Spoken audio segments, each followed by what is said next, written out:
How do the LSU Tigers win a national championship in the 2025 college football season? I'm going to tell you how they do it right here, right now. Let's dive into it, guys. It's year 4 for Brian Kelly, okay? This hasn't been the worst tenure, but it hasn't been the best either. Year 1 saw a lot of promise, right? An SEC championship game appearance, the dramatic and emotional win against Alabama, some highs and lows, but all things considered, it was a good year 1. You know, some things were expected, but it was promising. And, you know, you'd think in year 2 and 3, we're going to be right back there. That wasn't the case for LSU, all right? There's been a lot of talk. There's been a lot of concern, but there's no need to, all right? 2025, LSU's got a ton to look forward to as we sit right now. It starts with this, all right? 65% of returning production for the Tigers is huge. That starts with Garrett Nussmeier. That's by far the premier returning starter for this team. He's the face of LSU football this year. He is expected to have a great year, and I think he will. I really do. Okay, this is a guy that threw nearly 30 touchdowns last year. He had a 4,000-yard season. He is going to be great this year when you look at all of the pieces and the talent around him. It starts with Caden Durham, starting running back, coming back. Okay, Aaron Anderson, star wide receiver, is coming back. Let's talk about the offensive line and really this whole offense, okay, led by offensive coordinator Joe Sloan, who has had a lot of success. I mean, LSU was, I want to say, sixth, in pass yards per game last year. So this was an offense that slung the rock effectively as could possibly be last year. All right, rest in peace to Kyron Lacey. But with that being said, let's go ahead. I know that was random throwing that in there, but wanted to pay my respects. You know, he of course would be a guy that was going to have a bright future. But anyway, let's go ahead. Let's talk about the offensive line. Okay, last year to me, the offensive line underperformed just a little bit. Outside of Will Campbell, I thought the offensive line kind of let LSU down. All right, their rushing attack was 104th in rush yards per game, so not good enough on the ground. Now, again, sometimes that could be skewed when you have such a good passing offense.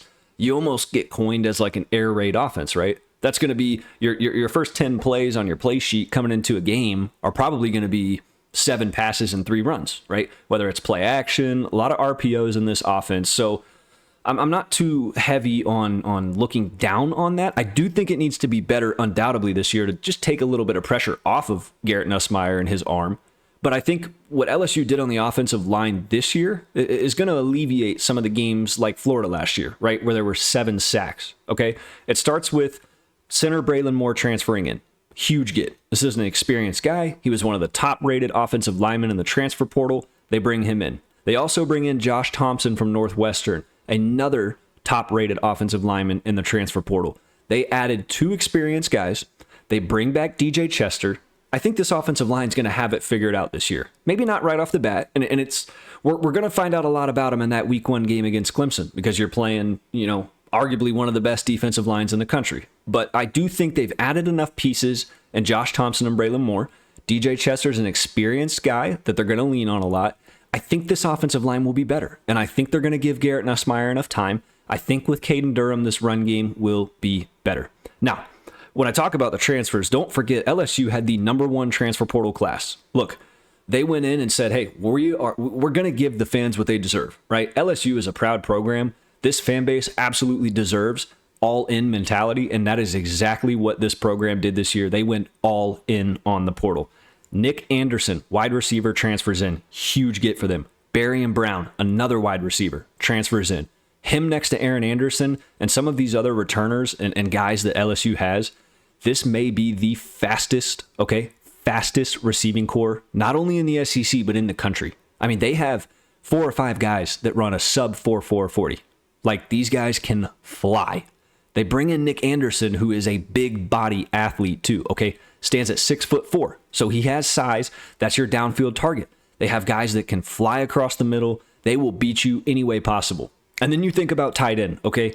Trey'Dez Green, 6'7", huge. I mean, a matchup nightmare. There is not a linebacker in the country that is covering him. They also bring in Oklahoma transfer Bauer Sharp, who was a very good tight end last year. That is a huge get. That's one of the best tight end rooms in the country, one of the best wide receiver rooms in the country, one of the better quarterbacks in the country. Great running back. That offensive line has brought in talent. This offense is going to be dangerous this year, you guys. Like, extremely dangerous. I think Joe Sloan, all right, again, 6th in pass yards per game last year. I think they might even be better than that. 104th in rush yards per game. But again, if they can just bump that up to even 70th or 80th, this LSU team will be extremely good on the offensive side of the ball. Now, let's talk about Blake Baker, defensive coordinator, and his unit for this season, okay? The secondary, you get Ashton Stamps back. Great cornerback, 30 solo tackles last year. Productive, he's huge. Safety Jordan Gilbert is back. So you have some experience in that secondary. They bring in other guys like Tamarcus Cooley, good pickup in the secondary. That unit will be good. They were a decent unit last year. They're going to be better, in my opinion, this year.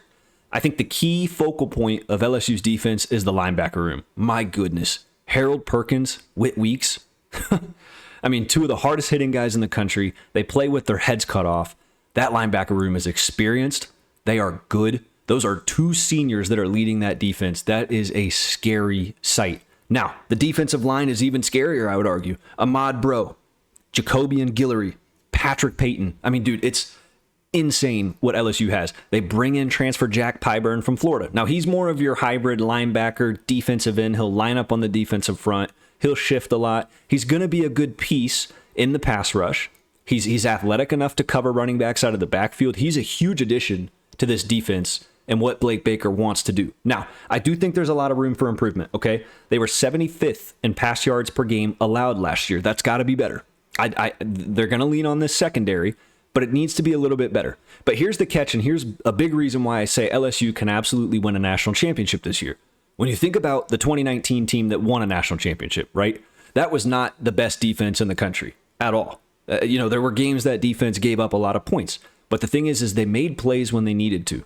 And they had an incredible offense, which LSU will have this year. So you factor those in, it could feel and look a lot like the 2019 recipe that LSU used to win a national championship. All right. Now, something I think the defense is going to really have to be better at more than anything is takeaways. All right. LSU was 105th in takeaways last year.